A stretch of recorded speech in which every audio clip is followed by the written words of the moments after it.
ఆ గొర్రెల కాపర్లంట ఆ మాట విని భయపడుతూ ఉన్నటువంటి వారు లేచి గంతులేసి రక్షకుడు పుట్టినాడని, రక్షకుడు దయించినాడట మన కొరకు, పరమా రక్షకుడు దయించినాడట, రక్షకుడు దయించినాడా రారే గొల్లా బోయులారా, రక్షకుడు దయించినాడా రారే గొల్లా బోయులారా, తక్షణము పోయి మన నిరీక్షణ ముందుదాము, రక్షకుడు దయించినాడట.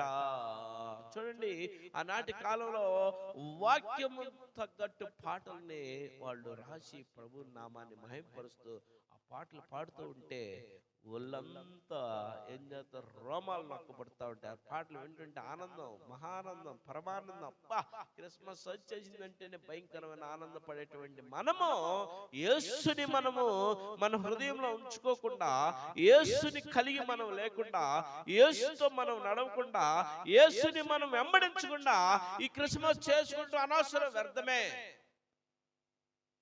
యేసు కలిగి, యేసుతో ఉండి, యేసుని వెంబడిస్తూ, యేసుని ఆరాధిస్తూ ఈ పండుగ చేసుకుంటే ఎంతో సంతోషకరం.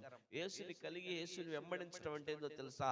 నువ్వు మారు మనసు పొంది దేవుని సన్నిధికి వస్తూ, దేవుని సన్నిధిలో నువ్వు ఆనందపడుతూ, దేవుని సన్నిధిలో నీకంటే పేదవాళ్ళని చూసి వారికి నువ్వు ఒక ముద్దన్నం అయినా పెట్టగలిగితే అది ఎంతో ఆశీర్వాదం. ఆలోచన చేసుకో. ఈ ఉదయకాలం నీకు తెలియపరుస్తుంది ఏందో తెలుసా?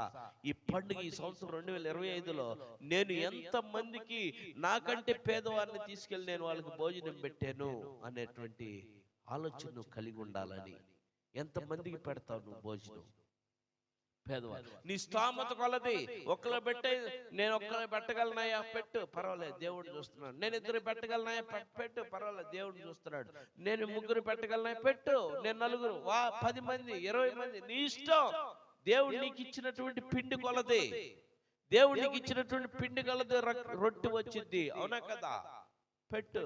నువ్వు కానీ అలా చేస్తే దేవుడు నిన్ను ఆశీర్వదిస్తాడు. చూడు, మరలా వచ్చే సంవత్సరం డిసెంబర్ 25 కల్లా నీ స్థితిగతులు మారిపోతే, నువ్వు ఈ సంవత్సరం నువ్వు చూసినటువంటి పేదలను కనికరించగలిగితే, పేదల కంట అప్పిచ్చేవాడంట యెహోవాకు అప్పిచ్చేవాడంట, పేదలను కనికరించేవాడంట యెహోవాని అప్పిచ్చేవాడంట, పేదలకి సహాయం చేసేవాడు యెహోవాకు అప్పిచ్చేవాడంట, పేదలకి అన్నం పెట్టినవాడు యెహోవాకు అన్నం పెట్టినట్టంట దేవునికి. చూడండి, ఈ సంవత్సరం నువ్వు చేయాల్సిన పని అది. నీకంటే అల్పులైనటువంటి వారిని నువ్వేం చేయాలా? ప్రేమించి వారిని నీ ఇంటిలో ఆతిథ్యం ఇవ్వగలిగితే, ఈ పండుగ దినంలో ప్రార్థన చేసి మరి వాళ్ళకి ఆతిథ్యం ఇవ్వగలిగితే, అది ప్రభు నీ ఇంట్లో ఉండి నీకు గొప్ప కార్యములు చేస్తాడు. దేవుడు అటు కృప చేరవచ్చిన మనందరికీ తోడై నడిపించును గాక. ఆమేన్. దేవుడి కొద్ది మాటలు దీవించును గాక. ఆమేన్.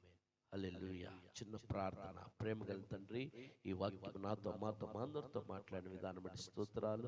ఈ వాక్యానుసారంగా జీవించటకు నీ కృప దయచేయమని యేసు నామమున అడిగి వేడుకుంటున్నాం తండ్రి. ఆమేన్.